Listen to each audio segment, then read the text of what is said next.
Hello everyone, welcome to ज्ञान IQ। आपका बहुत बहुत स्वागत है ज्ञान IQ पर। और आज ये रीट की तैयारी का पार्ट 3 है, जिसमें 2012 के जितने भी CDP के क्वेश्चंस थे वो आज कवर हो जाएंगे। तो इस तरह से आपका 2011 और 2012 का पेपर जो था CDP सेक्शन यानी कि चाइल्ड डेवलपमेंट एंड पेडागोजी वाला सेक्शन, इसके क्वेश्चंस हम कवर कर चुके होंगे इस वीडियो के अंत तक, यानी कि 60 क्वेश्चंस। देखो, क्वेश्चंस कराने का मतलब इसलिए है क्योंकि यहाँ से आपको एक आइडिया मिल जाएगा कि कौन से टॉपिक आपके ज्यादा आ रहे हैं। क्योंकि अगर आप एक पैटर्न देखेंगे ना रीट के एग्जाम में, तो वहां पर कुछ टॉपिक्स हैं जो स्पेसिफिकली बार बार पूछे जा रहे हैं। तो एक आइडिया, एक नोटबुक रख लो अपने पास, वो टॉपिक सेलेक्ट कर लो जो क्वेश्चन में हर बार रिपीट हो रहे हैं, मतलब हर के पेपर में जो है वो रिपीट हो रहे हैं। जैसे पहला क्वेश्चन है एक्शन रिसर्च, तो मैंने देखा है कि रीट के हर पेपर में एक्शन रिसर्च जो है वो हमेशा रिपीट हो रहा है। मैं यहाँ पर आपको एक्सप्लेन भी कर दूंगी एक्शन रिसर्च क्या होती है, तो आपको थोड़ा सा आइडिया भी हो जाएगा और आप उस क्वेश्चन को इजिली अटेम्प्ट कर पाएंगे। ठीक है, तो जो लोग रीट की तैयारी कर रहे हैं उनके लिए स्पेशल है। तो चलिए स्टार्ट करते हैं। फर्स्ट क्वेश्चन है, ये 11 से लेकर 30 तक क्वेश्चंस हैं जो 2012 के हैं। इससे पहले के 10 क्वेश्चन मैं पिछले वीडियो में कवर कर चुकी हूं, तो आप वहां से देख सकते हैं। फर्स्ट क्वेश्चन है, action research is different from basic research because action research जो है वो बेसिक रिसर्च से डिफरेंट होती है। क्योंकि देखिए, पहले तो बता दूं कि एक्शन रिसर्च जो है हमारी डे टू डे जो प्रॉब्लम्स होती है उनको सॉल्व करने के लिए होती है, और ये बहुत बड़े लेवल पर नहीं होती है जैसे दूसरी रिसर्च होती है, वो बड़े लेवल पर होती हैं। उसमें हाइपोथेसिस काफी हम क्लेम करते हैं और वो बड़े पॉपुलेशन पर अप्लाई भी होती है। लेकिन यहाँ पे हमारा टारगेट हमारी क्लास होती है, हमारा स्कूल हो सकता है। आप उसमें जो समस्याएं आ रही हैं उनको सॉल्व करने के लिए जल्दी से जल्दी एक्शन रिसर्च करते हैं। एक टीचर भी कर सकता है, एक प्रिंसिपल भी कर सकता है, दूसरे टीचर्स मिलकर भी कर सकते हैं। ठीक है, तो देखते हैं ऑप्शन क्या है। It is conducted bye teachers, educational managers and administrators. It is conducted by researchers who have no relationship with school. It is based on standard tools. It is based upon samples. तो देखिए, मैंने जैसा कि आपको कहा कि teacher करते हैं, एजुकेशनल मैनेजर्स भी कर सकते हैं, एडमिनिस्ट्रेटर्स भी कर सकते हैं। द स्कूल से रिलेटेड होती है बेसिकली आपकी, ये जहां आप पढ़ा रहे होते हैं। तो ये ऑप्शन नंबर ए करेक्ट, क्योंकि ये डिफरेंट होती है बेसिक रिसर्च से। क्योंकि एक्शन रिसर्च में टीचर्स, एजुकेशनल मैनेजर्स और एडमिनिस्ट्रेटर्स लगे होते हैं यहाँ पे कोई ना कोई रिसर्च करने में, ताकि हम टीचिंग लर्निंग प्रोसेस को इंप्रूव कर सकें। अब it is conducted by researchers who have no relationship with school, ये बड़ी वाली रिसर्च की जाती है। कई बार एक साइंटिस्ट भी रिसर्च कर सकता है, कई बार जो है एक पॉलिटिशियन भी रिसर्च कर सकता है। जो नेता होते हैं बड़े बड़े, वो भी कर सकते हैं, मतलब जो पॉलिटिक्स के बारे में ज्यादा जानते हैं, पॉलिटिकल थिंकर्स भी रिसर्च कर सकते हैं। ठीक है, या फिर कोई डॉक्टर्स भी रिसर्च कर सकते हैं जिनका स्कूल से कोई लेना देना ना हो। रिसर्च किसी भी तरीके से हो सकती है, वो बड़ी रिसर्चेस होती हैं। वहां पर हम स्टैंडर्ड टूल्स का यूज करते हैं, प्रॉपर सर्वे करते हैं, प्रॉपर सैंपल कलेक्ट करते हैं, जैसे कि सैंपल बेस्ड होते हैं। ठीक है, लेकिन यहाँ पर हम बच्चों के बिहेवियर को, उनके ऑब्जर्वेशंस को, उन चीज को ऑब्जर्व करके भी यहाँ पर छोटे लेवल पर रिसर्च कर सकते हैं एक्शन रिसर्च में। तो option number A is the correct option. Next question को देखते हैं। इन द एक्शन रिसर्च, देखिए अगेन ये एक्शन रिसर्च का क्वेश्चन यहाँ पर आ गया है। तो 2 क्वेश्चन लगातार आपको एक्शन रिसर्च पर मिल रहे हैं, यानी कि क्रियात्मक अनुसंधान। तो मैं आपसे कहूंगी कि एक्शन रिसर्च वाले टॉपिक को आप जरूर पढ़कर जाएं।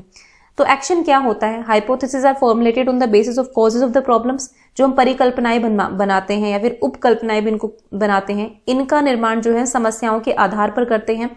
Hypothesis are formulated on the basis of some rational, यानी कि कुछ किसी तर्क युक्त विवेक पर आधारित होता है कि हमने ये सोचा, ठीक है, आप अपनी तरफ से कुछ सोच रहे हैं। Hypothesis are formulated so that they can be statistically verified, यानी कि बड़े लेवल पे आप उसको बार ग्राफ और इन सब चीजों के थ्रू उनको वेरीफाई कर सके, इसलिए होता है।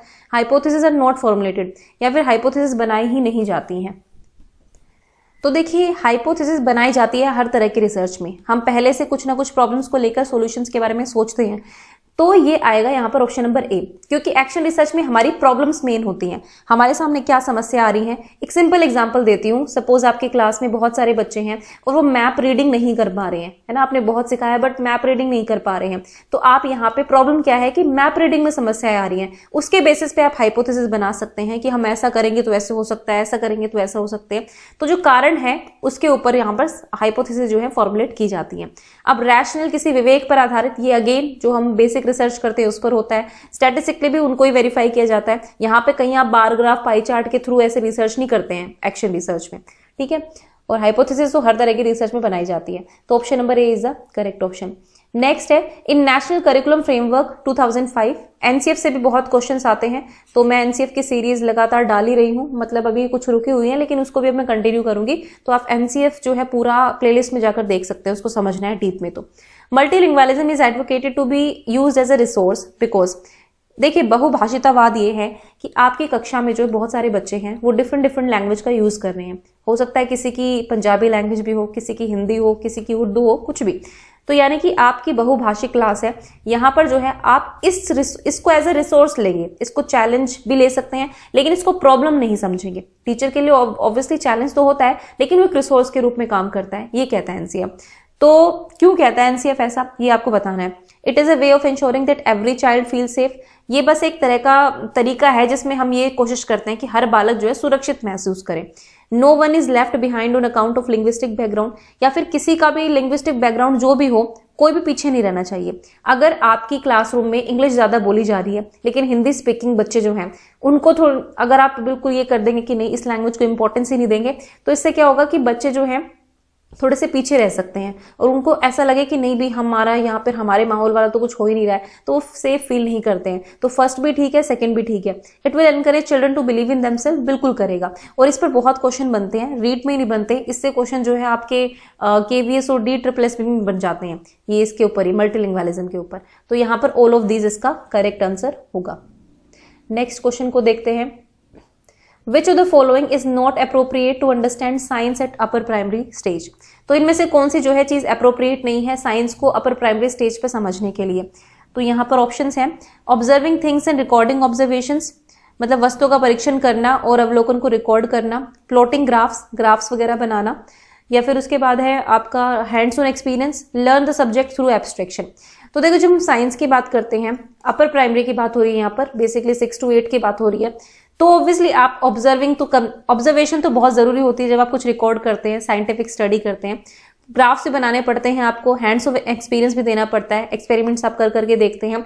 सब्जेक्ट के थ्रू बस एब्स्ट्रैक्शन के बेस पर काम नहीं होता है। अमूर्त चिंतन मतलब है कि सामने कुछ प्रेजेंट नहीं है, आप बस मन मन में करते जा रहे हैं। तो साइंस में इससे काम नहीं चलता है। साइंस में आपके पास हैंड्स ऑन एक्सपीरियंस होना चाहिए, तभी आप जो है ये देखते हैं कि हमारे रिजल्ट्स क्या रहे हैं, हम उसको एक्सपेरिमेंट्स करते हैं, फिर हम निष्कर्ष या फिर कंक्लूजन्स निकालते हैं, फिर हमारी थ्योरीज तैयार होती हैं। तो ऑप्शन नंबर डी यहाँ पर करेक्ट होगा, क्योंकि ये चीज जो है वो अप्रोप्रिएट नहीं है साइंटिफिक साइंस को समझने के लिए अपर प्राइमरी स्टेज पे। नेक्स्ट है, मतलब कहने का ये है उसमें कि थोड़ा सा क्वेश्चन में पढ़ने में गड़बड़ हो गई मुझसे। It is not appropriate to understand science and appropriate, मतलब अगर आप सिर्फ एब्स्ट्रैक्टली पढ़ाएंगे बच्चे को किताब से तो साइंस उसको समझ में नहीं आएंगी। Science is all about learning by doing, है ना, उसमें कुछ ना कुछ करके आप सीखते हैं। साइंस के कंसेप्ट ऐसे होते हैं, तो एक्सपेरिमेंटेशन, ऑब्जर्वेशन, ये सब बहुत जरूरी होता है। नेक्स्ट आपका क्वेश्चन है question number 5, which of the following statements do not agree with multigrade teaching. तो मल्टीग्रेड टीचिंग के साथ कौन सी स्टेटमेंट जो है वो एग्री नहीं करती है? मल्टीग्रेड का मतलब होता है जब एक ही क्लास में कई ग्रेड के बच्चे हों, जैसे कुछ आपके पास 3rd के हैं, कुछ 2nd के हैं, इस तरह से। तो कौन सी स्टेटमेंट जो है एग्री नहीं करती है इस थिंकिंग के साथ, ये आपको बताना है। One teacher manages more than one class at a time, बिल्कुल एग्री है, क्योंकि मैंने कहा ना एक डिफरेंट क्लास के बच्चे। फ्लेक्सिबल सिटिंग अरेंजमेंट्स हो सकते हैं। Interaction between and within grades, बिल्कुल। Students to be similar in terms of age and ability, ये नहीं होता है ना। अगर आप डिफरेंट क्लास के बच्चे ले रहे हैं तो एज और एबिलिटी में वो सेम कैसे होंगे, ये सब चीजें तो होती हैं। अगर सपोज आपके स्कूल में 5 टीचर एब्सेंट है तो हो सकता है एक टीचर को 3-3, 4-4 क्लास भी संभालनी पड़े, तो यहाँ पर आपको फ्लेक्सिबल सिटिंग अरेंजमेंट्स करने पड़ते हैं, एक टीचर को संभालना पड़ता है और दूसरे ग्रेड के बच्चों के बीच भी जो इंटरेक्शन है वो होता है। तो option number D is the correct option. Next question है, in the cognitive development heredity establishes. तो संज्ञानात्मक विकास में वंश क्रम निर्धारित करता है। इनमें से क्या चीजें निर्धारित करता है ये आपको बताना है। The basic nature of physical structure, जो बेसिक नेचर होता है फिजिकल स्ट्रक्चर का, जैसे कि ब्रेन हो गया। The development of physical structure, यानी कि शारीरिक संरचना के विकास को। द एग्जिस्टेंस ऑफ रिफ्लेक्सेस, यानी कि सहज प्रतिवर्ती क्रियाओं के अस्तित्व को, या फिर सभी को जो है हेरिडिटी इस्टेब्लिश करती है। तो देखिए यहाँ पर जो है हमें ये पता है कि ब्रेन जो है वो रिलेटेड है हमारे, ऑब्वियसली हेरिडिटी यहाँ पर फैक्टर एक बहुत इंपॉर्टेंट हो सकता है। जैसे कि जो बेसिक नेचर होता है फिजिकल स्ट्रक्चर का, वो हमें हेरिडिटी होता है कि अगर आपके ब्रेन की डेवलपमेंट थोड़ी हुई है ना, वो पूरी नहीं हो पाई है, तो यहाँ पर आप रेस्ट्रिक्ट हो जाओगे। आप एक लेवल पे यहाँ पर रुक सकते हो कुछ लर्निंग से, क्योंकि आपकी हेरिडिटी इस तरह से हुई है, मतलब हेरिडिटिकल जो स्ट्रक्चर है आपका वो इस तरह का है कि वो आपको यहाँ पर रेस्ट्रिक्ट कर रहा है। तो इस तरह की रेस्ट्रिक्शंस हेरिडिटी लगा सकती है, तो ये बिल्कुल ठीक होगा। अब यहाँ पे डेवलपमेंट ऑफ फिजिकल स्ट्रक्चर है, तो इसको भी हम मान सकते हैं, क्योंकि कई बार होता है ना कि कई बच्चों को जन्म से ही कुछ ना कुछ फिजिकली कोई प्रॉब्लम होती है, तो फिर वो कितना भी आप एनवायरमेंट दो वो चीज ठीक नहीं होती है और उसकी वजह से रेस्ट्रिक्शंस हो सकते हैं, तो ये भी सही होना चाहिए। रिफ्लेक्सेस, अब देखिए रिफ्लेक्सेस क्या होता है, रिफ्लेक्सेस को जो कंट्रोल करती है वो आपका बेसिकली जो आपके न्यूरोलॉजिकल और सेंसरी मैकेनिज्म होता है वही उसको कंट्रोल करता है। तो न्यूरोलॉजी आ गया यहाँ पे, जो भी एक हेरिडिटी फैक्टर है, तो हम कह सकते हैं all of these is the correct option. तो ये यहाँ पर option number D is the correct option. Next है, which of the following statement is not correct, इनमें से कौन से स्टेटमेंट जो है वो करेक्ट नहीं है। The teacher who believes that development is due to nature, then for him providing experiences of no value. अगर टीचर ये कहता है कि भाई ठीक है डेवलपमेंट जो है नेचर की वजह से होता है, यानी कि हेरिडिटी की वजह से ही होता है डेवलपमेंट जितना भी होता है, तो कितना भी एक्सपीरियंस प्रदान कर दो उसका कोई महत्व नहीं है। Early experiences are important and teachers inventions are also important, कि प्रारंभिक अनुभव भी महत्वपूर्ण होते हैं, और अगर जो आपका टीचर है वो कुछ नई इन्वेंशंस कर रहा है उस चीज में, वो एक्सपीरियंसेस देने में, तो वो भी इंपॉर्टेंट होता है। No teacher can help children in recovering from early negative events, कोई भी टीचर जो है वो मतलब जो पहले शुरुआती जो नकारात्मक घटनाएं होती हैं उनसे बचाव नहीं कर सकता है। Development in terms of behavioural changes is caused by environmental influences, तो सही है भाई, बिहेवियरल चेंजेस जो है वो आपके एनवायरमेंटल से ही इन्फ्लुएंस होते हैं। अगर मान लीजिए एक घर में जो बच्चा है उसको सारा दिन लड़ाई झगड़ा ये सब दिख रहा है, तो उसके बिहेवियर में भी एक चीज नेगेटिव एटीट्यूड आ जाएगा, वो भी शायद इस तरह का बिहेवियर शो करेगा जो कि प्रो सोशल नहीं होगा। तो यहाँ पर हम कह सकते हैं कि एनवायरमेंट से बिहेवियर चेंजेस होते हैं, तो ये तो ठीक है। तो यहाँ पर कहा है कि कौन सी करेक्ट नहीं है। अब देखिए early experiences are important and teachers invention is important, ये भी ठीक है, दोनों ही ठीक है। अब यहाँ पर बात आती है कि आपका जो ऑप्शन नंबर ए है और सी है, एक बार आप इन दोनों को दोबारा पढ़ सकते हैं, ऑप्शन नंबर ए और सी को। ये कह रहा है the teacher who believes that development is due to nature then for him providing experiences of no value, जो अध्यापक यह विश्वास करता है कि विकास प्रकृति की वजह से ही होता है, तो वह अनुभव प्रदान करने को महत्व नहीं देता है। ये बिल्कुल ठीक है, क्योंकि जो टीचर पहले से ये मानकर चलेगा कि हेरिडिटी के बेस पर है, तो फिर एक्सपीरियंस को वैल्यू देगा ही नहीं, तो यहाँ पर सी ठीक होगा। किसने कहा कि करेक्ट नहीं है, तो नो टीचर कैन हेल्प, कि भाई कोई टीचर हेल्प ही नहीं कर सकता, अर्ली जो नेगेटिव इवेंट्स होती हैं बच्चे की लाइफ में उससे रिकवर करने में हेल्प नहीं कर सकता, जबकि स्टडीज प्रूव करती है कि एक्सपीरियंस जो आप देते हो बच्चे को वो इन चीजों को भी रिकवर कर सकता है। तो option number C is the correct option. Next देखिए, which of the following characteristic distinguishes maturation from learning, तो इनमें से कौन सी चीज जो है वो मैच्योरेशन को लर्निंग से अलग करता है, यानी कि परिपक्वता को जो है वो लर्निंग से अलग करता है, ये आपको बताना है। It is a natural process, it is dependent on practice, it is dependent on motives, lifelong process. तो देखो लर्निंग जो है वो लाइफ लॉन्ग प्रोसेस होती है, बिल्कुल होती है, लेकिन मैच्योरेशन लाइफ लॉन्ग प्रोसेस नहीं होता है। एक एज आती है जब आप में मेच्योरिटी आ जाती है, तो ये बहुत ही नेचुरल प्रोसेस होता है मैच्योरेशन का। Option number A is the correct option. It is dependent on practice, तो मैच्योरेशन प्रैक्टिस पर डिपेंडेंट नहीं है, वो लर्निंग आपकी हो सकती है। It is dependent on motives, ये उद्देश्य पर भी नहीं है, वो मैच्योरेशन यहाँ पर होता है ना कि हम कहते हैं कि एडोलसेंस में ज्यादा मेच्योरिटी, अडल्ट्स में बहुत ज्यादा मेच्योरिटी होती है, एडोलसेंस में नहीं होती, बच्चे में बहुत कम होती है, क्योंकि बच्चा बहुत सारे पर्सपेक्टिव को समझने में इनकैपेबल होता है उस टाइम पे। तो यहाँ पर option number A is the correct option. Next देखते हैं, विच of the following statement is incorrect about development, development के बारे में कौन सी स्टेटमेंट जो है वो इनकरेक्ट है, ये आपको बताना है। The development pattern has certain predictable characteristics, बिल्कुल है, क्योंकि डेवलपमेंट के पैटर्न को देखते हुए आप ये बता सकते हो कि कौन सी कैरेक्टरिस्टिक होगी जो ज्यादा डेवलप करेगी या जो भी है। जैसे किसी बच्चे में जो है एंगर बहुत ज्यादा डेवलपमेंट होता जा रहा है, तो आप ये कह सकते हो कि बच्चा वो बड़ा होकर बहुत ही ज्यादा एंग्री बनेगा, जो भी बनेगा, जिस तरह का माहौल है जो भी है, या फिर वो किस तरह से डेवलप हो रहा है, उसके पैटर्न को देखकर आप बता सकते हो। The goal of development is the achievement of hereditary potential, विकास का उद्देश्य वंशानुगत संभाव्य क्षमता का विकास करना है। मतलब देखो हेरिडिटी जो है वो कहीं ना कहीं थोड़ी सी रेस्ट्रिक्ट करती है हमारे डेवलपमेंट को। अगर हेरिडिटली हमें कोई प्रॉब्लम है तो वो कहीं ना कहीं हमारी डेवलपमेंट पे इम्पैक्ट करती है। लेकिन डेवलपमेंट का क्या गोल होना चाहिए? गोल डेवलपमेंट का ये होना चाहिए कि जो है जितने भी हेरिडिटी पोटेंशियल है उसको हम बाहर लेकर आए, उसको और इन्फ्लुएंस करें ना। कई बच्चे जो है बचपन से ही हमें लगता है कि जीनियस है, इनके मम्मी पापा भी ऐसे थे, ये भी हैं, या फिर कोई बच्चा जो है सिंगर होता है, जैसे आपने उदित नारायण आदित्य नारायण को देखा है, तो आदित्य नारायण की भी आवाज अच्छी है, उदित नारायण की भी आवाज अच्छी है, यानी कि वो उसको हेरिडिटी से मिली है एक जो स्वीट वॉइस है। तो अगर आप उसके पोटेंशियल को निखारेंगे नहीं तो काम कैसे बनेगा। तो यहां पर हम कह सकते हैं ना कि डेवलपमेंट का गोल यही है कि आप जो हेरिडिटी पोटेंशियल है उसको और निखारें। तो ये भी ठीक हो सकता है। The areas of development are free from potential hazards. तो ऐसा नहीं है भाई, खतरे हमेशा बने रहते हैं। जब हम एडोलेसेंस की बात करते हैं तो हम देखते हैं कि उस स्टेज पे कितने ज्यादा खतरे होते हैं बच्चे को, उसको एंग्जाइटी, स्ट्रेस, इन सब चीजों से डील करनी पड़ती है। तो विकास के हर चरण पर कुछ संभावित खतरे होते ही हैं। तो option number C is the correct option. Early development is more critical than later development. ये भी ठीक है, क्योंकि जो शुरुआती आपके जो वो होता है, मतलब एक्सपीरियंसेस होते हैं, वो कहीं ना कहीं आपकी लेटर स्टेजेस को इम्पैक्ट करते हैं। तो ऑप्शन नंबर डी भी ठीक होगा। तो यहाँ पर सी ऑप्शन ठीक है, जो कि इसके अकॉर्डिंग इनकरेक्ट है। नेक्स्ट है, gang belonging leads to improved socialisation in late childhood. हम सबको पता है कि लेट चाइल्डहुड में एक गैंग बना लेना ये एक कैरेक्टरिस्टिक होती है लेट चाइल्डहुड की। Which of the following statements contrary to it. ये कहता है कि भाई गैंग जो है, गैंग या दल का सदस्य होने से सामाजिकरण जो होता है वो बहुत बेहतर हो जाता है। तो इस के विपरीत क्या होगा इसमें से, ये हमें देखना है। Learns to be independent of adults, learns to carry out responsibilities, मतलब जिम्मेदारियों को निभाना सीखता है। Learns to be loyal to group के प्रति जो है लॉयल होना सीखता है। Quarrels over most trivial matters and picks fight with gang members. तो ये ठीक नहीं है, ये सारे पॉजिटिव है। इंडिपेंडेंट मतलब बड़ों से थोड़ा इंडिपेंडेंट होना सीख जाता है।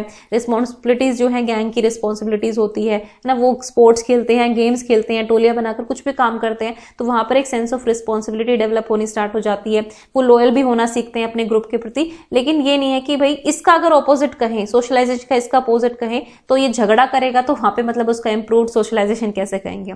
तो option number D is the correct option. Next question है, in summative evaluation the purpose is to find out. यानी कि जब हम समेटिव इवैल्यूएशन करते हैं, यानी कि योगात्मक मूल्यांकन करते हैं, तो उसका उद्देश्य क्या होता है। देखिए, टर्म एंड में जो एग्जाम्स होते हैं हमारे, हाफ ईयरली, एनुअल एग्जाम जो होते हैं, वो सभी समेटिव इवैल्यूएशन का पार्ट है। तो ये एक तरह का पेन पेपर टेस्ट ही होता है, हम सबको पता है। हम इवैल्यूएट करना चाहते हैं कि बच्चे ने लर्निंग जो हुई उसकी, वो कितनी लर्निंग हुई है, ये हम जज करते हैं। एक तरह से जजमेंट होता है एक तरह का। तो यहाँ पर ऑप्शन है, how well a student has performed over time and at a variety of task, facilitate learning and not to assign grades. यहाँ पर हम जो है लर्निंग को फैसिलिटेट करना चाहते हैं और ग्रेड्स असाइन नहीं करना चाहते हैं। तो ये गलत है, क्योंकि समेटिव इवैल्यूएशन के बाद जो है आपको ग्रेड्स या नंबर्स मिलते हैं। Discover such a student who is having difficulty in keeping with the rest of students. तो ऐसे विद्यार्थी का पता लगाने की कोशिश करते हैं जिसको कोई डिफिकल्टी हो। तो ये भी हम नहीं करते, ये हम फॉर्मेटिव में करते हैं। ये भी हम फॉर्मेटिव में करते हैं, ये भी हम फॉर्मेटिव में करते हैं। No the progress to the next unit of instruction, ये भी हम फॉर्मेटिव में करते हैं। जब हम प्रोग्रेस की बात कर रहे हैं तो हम वो टीचिंग लर्निंग प्रोसेस को सुधारने की बात कर रहे हैं, जो कि सारा फॉर्मेटिव असेसमेंट का पार्ट होता है। लेकिन समेटिव में हमें ये देखना होता है कि एक टाइम पीरियड पे एक बच्चे ने कितना परफॉर्म किया है। जैसे जब आपके हाफ ईयरली एग्जाम होते हैं तो उसकी भी मार्किंग होती है। आपके रिपोर्ट कार्ड जो होते हैं बच्चों की, उनमें हाफ ईयरली, एनुअल एग्जाम दोनों के नंबर होते हैं। तो वो यही है कि एक टाइम पीरियड पे, वो 6 मंथ्स का जो टाइम पीरियड होता है, उसमें किसी बच्चे ने कितना इंप्रूव किया, ये होता है। तो option number A is the correct option. Next है, Raju was afraid of rabbit. Raju जो है रैबिट से बहुत डरता था। At first, the rabbit was placed at a distance, but gradually on the each successive day, the distance between Raju and the rabbit was reduced. तो भाई ये राजू है और ये रैबिट था पहले यहाँ पर, ठीक है। धीरे धीरे एक बार रैबिट को यहाँ ला गया, फिर यहाँ, फिर यहाँ, फिर यहाँ, इस तरह से लेके आए गए। The rabbit was finally placed in his lap and he's starting playing with it, ठीक है। ही आएगा यहाँ पर, he's starting playing with it. This experiment is an example of. तो ये किया, किसका एग्जाम्पल है आपको ये बताना है। जो बिहेवियर लर्निंग की जितनी भी थ्योरीज होती हैं उस पे बेस्ड ये क्वेश्चंस है। तो ये ट्रायल एंड एरर है, ये क्लासिकल कंडीशनिंग है, ये ऑपरेंट है, या फिर ऑल ऑफ दीज है।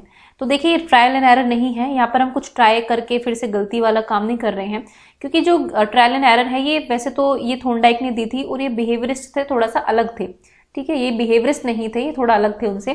तो क्लासिकल कंडीशनिंग और ऑपरेंट कंडीशनिंग दोनों ही व्यवहारवादी बोलते हैं, लेकिन यहाँ पर जो है क्लासिकल कंडीशनिंग का यूज किया गया है। ऑपरेंट कंडीशनिंग में थोड़ा सा क्या होता है कि हम कंसिक्वेंसेस को देखते हैं, बेसिकली हमें एंड में क्या रिइंफोर्समेंट मिल रहा है, रिवॉर्ड, पनिशमेंट, इन चीजों को। लेकिन क्लासिकल कंडीशनिंग में हम इस तरह से कंडीशनिंग कर देते हैं कि बच्चा जो है उस चीज का एक तरह से आदी हो जाता है ना, पहले इतना किया फिर इतना किया। जैसे उसने एक्सपेरिमेंट किया था पैवलोव ने, ठीक है, डॉग के ऊपर, कि भाई ऐसे उसको पहले थोड़ा सा बार बार उसको पहले डायरेक्ट खाना दिया गया पहले, लेकिन उसके बाद पहले घंटी बजाई गई फिर खाना दिया गया, फिर घंटी बजाई फिर खाना दिया गया। तो बच्चा धीरे धीरे जो डॉग था वो घंटी की आवाज को भी सुन के सलाइवेट कर रहा था। तो इसी तरह की कंडीशनिंग की गई है। आप यहाँ पर स्टिमुलस और रिस्पॉन्स को जो है कनेक्ट करते जा रहे हैं। तो this is the example of classical conditioning. Next है the extrovert student differs from introvert students in which of the following characteristics. तो देखिए एक्सट्रोवर्ट क्या होता है, यानी कि बहुमुखी विद्यार्थी वो होता है जो बहुत ही सोशल होता है, सबके साथ बातचीत कर सकता है। आप क्लास में कुछ भी कहेंगे वो फटाफट से जवाब देने में माहिर रहेगा, बातें करने में माहिर होता है। मतलब उसको ज्यादा शाइनेस नहीं होती कि भाई शर्म करता है किसी चीज की या कुछ भी है, वो बहुत सारे लोगों के बीच आराम से बातचीत कर सकता है, बहुत आराम से। लेकिन जो इंट्रोवर्ट होते हैं वो अपने आप में रहना पसंद करते हैं, इतनी जल्दी किसी से बात नहीं कर पाते हैं, खुल नहीं पाते हैं। तो ये बताना है कि इन दोनों के कैरेक्टरिस्टिक्स में क्या डिफरेंस होगा मेन, ठीक है।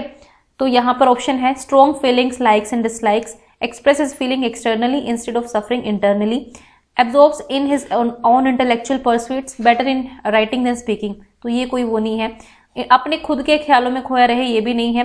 यहाँ पर एक्सट्रोवर्ट का पूछा है कि एक्सट्रोवर्ट इंट्रोवर्ट से कैसे डिफरेंस है, तो ये आएगा ऑप्शन नंबर बी, कि वो अपनी फीलिंग जो है एक्सटर्नली एक्सप्रेस कर सकता है इंस्टेड ऑफ सफरिंग इंटरनली। लेकिन जो इंट्रोवर्ट बच्चा है वो सफर करता रहेगा, लेकिन वो किसी को एक्सप्रेस नहीं करेगा अपनी फीलिंग्स। तो इस तरह की चीजें होती हैं।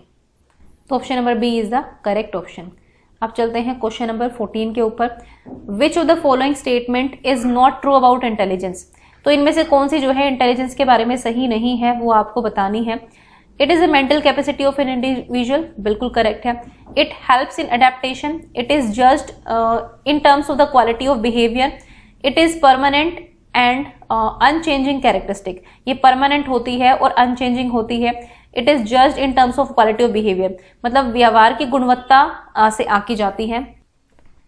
तो देखिए यहाँ पर जो ऑप्शन नंबर डी है वो यहाँ पर करेक्ट होगा, क्योंकि इसमें पूछा है नॉट ट्रू कौन सा है। तो देखिए वैसे तो स्टडी में कहा जाता है कि एक आईक्यू लेवल के बाद जो है कहीं ना कहीं फिक्स हो जाता है, लेकिन अगर आप एजेस की बात करेंगे, है ना, डिफरेंट एजेस पे जो है एक छोटे बच्चे का आईक्यू जब वो एडल्ट बनता है और जब वो छोटा होता है, तो दोनों टाइम पे उसका आईक्यू लेवल जो है वो डिफरेंट हो सकता है, मतलब होता ही है, ये माना जाता है। और एक यहाँ पर फैक्टर आता है जो आपका एनवायरमेंट का फैक्टर है। हेरिडिटी एंड एनवायरमेंट में ये माना जाता है कि भाई दोनों का इंपॉर्टेंट रोल होता है, तो आईक्यू लेवल को भी चेंज किया जा सकता है एनवायरमेंटल फैक्टर्स की वजह से। तो उस वजह से ये जो ऑप्शन नंबर डी है वो गलत हो जाता है यहाँ पर। ये अडेप्टेशन में हेल्प करता है, ये आपके जजमेंट होता है इन terms of quality of behaviour, जो भी आप बिहेव करते हो। जैसे गार्डनर की मल्टीपल इंटेलिजेंस थ्योरी थी कि आप म्यूजिकली कितना अच्छे हो, आप मतलब स्पेशल रीजनिंग कैसी है, उन सब चीजों को यहाँ पर देखा जाता है। तो option number A, C, D यहाँ पर नहीं होंगे, option number D is the correct option. Next है question number 15। A balanced personality is one in which. तो बैलेंस्ड पर्सनैलिटी क्या होगा, यानी कि एक संतुलित व्यक्तित्व या फिर एक संतुलित इंसान की बात हो रही है यहाँ पर। तो बताइए क्या होगा इसका। Balance is establish between id and super ego. Id और सुपर ईगो के बीच में बैलेंस बनाया जाता है।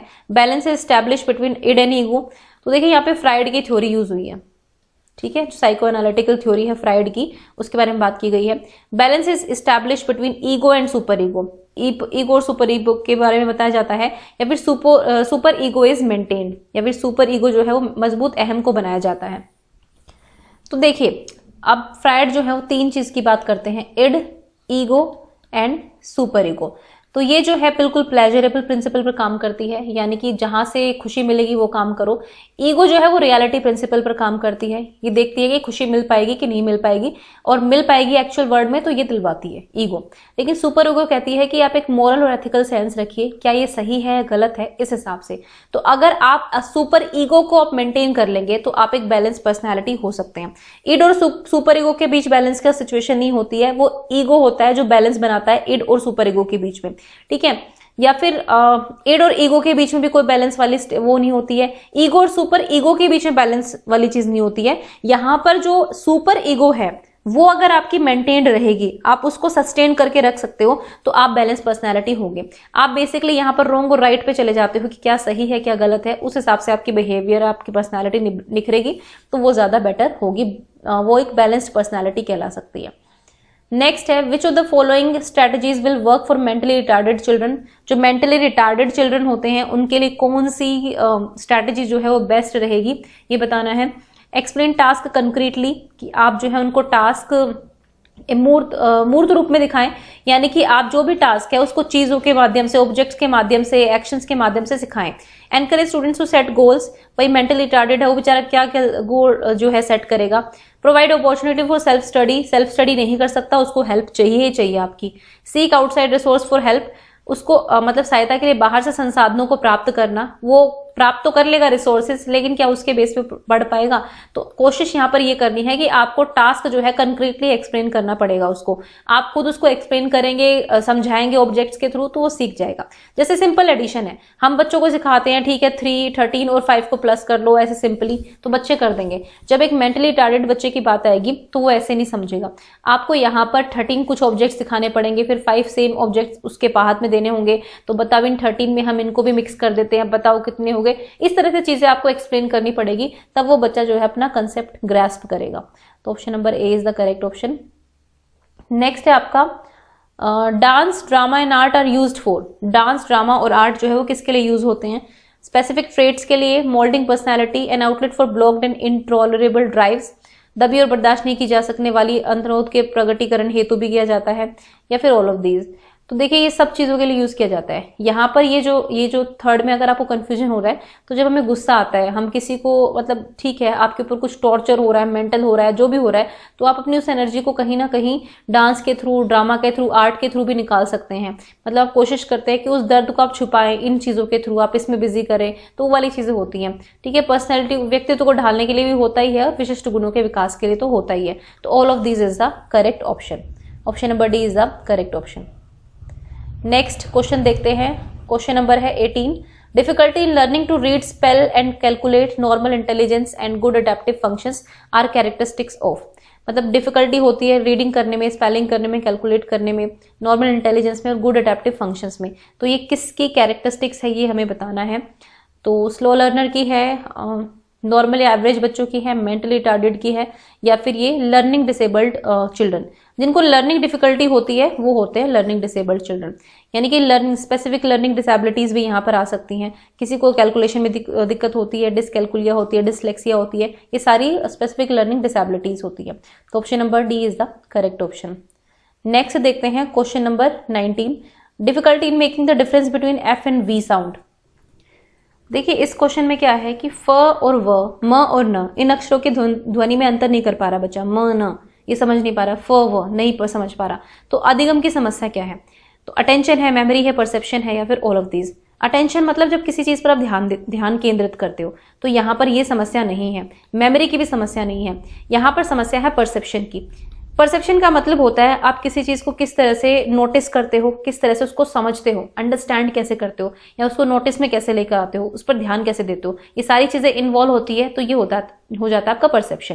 दैट मीन्स कि आपने फ और व को एक साथ नोटिस नहीं किया, नोटिस में कमी रह गई, आप ध्वनि की साउंड्स को समझने में गलती कर गए, तो ये आपके परसेप्शन का पार्ट होगा। Option number C is the correct option. अब चलेंगे लास्ट क्वेश्चन पर। According to the right of children to free and compulsory education act, यानी कि RT act 2009, teachers can not be deployed for. तो teachers को किस duty के लिए नहीं लगाया जा सकता है? डेसिमल पॉपुलेशन सेंसस, यानी कि जो आपकी 10 वर्ष पश्चात जो जनगणना होती है वहां पर टीचर्स की ड्यूटी लगती है। डिजास्टर रिलीफ, यानी कि अब आप देखेंगे जो ये कोविड-19 का दौर है ये डिजास्टर रिलीफ का है, और इस एसडीएम के थ्रू और डीएम के थ्रू इसकी ड्यूटीज आती हैं, जिसमें टीचर्स अभी भी काफी ड्यूटीज कर रहे हैं। ड्यूटीज रिलेटेड टू इलेक्शन, तो इलेक्शन में तो लगती ही लगती है, तीनों में लगती है, बट पल्स पोलियो प्रोग्राम में नहीं लगती है। पल्स पोलियो में तो जो आंगनवाड़ी की वर्कर्स होती हैं वो पोलियो पिलाती हैं। तो ऑप्शन नंबर डी यहाँ पर करेक्ट ऑप्शन होगा। सो गाइज ये थे बाकी के 20 क्वेश्चंस और आपके 2 पेपर मैंने कंप्लीट करा दिए हैं 2011-2012 के सीडीपी सेक्शन को। और सब्जेक्ट्स की डिमांड आ रही थी कि मैम अब दूसरे सब्जेक्ट्स को भी देखें, तो मैं अब धीरे धीरे रेगुलर हो ही रही हूँ, तो मैं कोशिश करूंगी कि उन सब्जेक्ट्स के क्वेश्चन पेपर्स को भी एक बार डिस्कस कर लें या कुछ टॉपिक्स को डिस्कस कर लें। Okay, and thank you for watching the ज्ञान IQ। Thank you for watching ज्ञान IQ।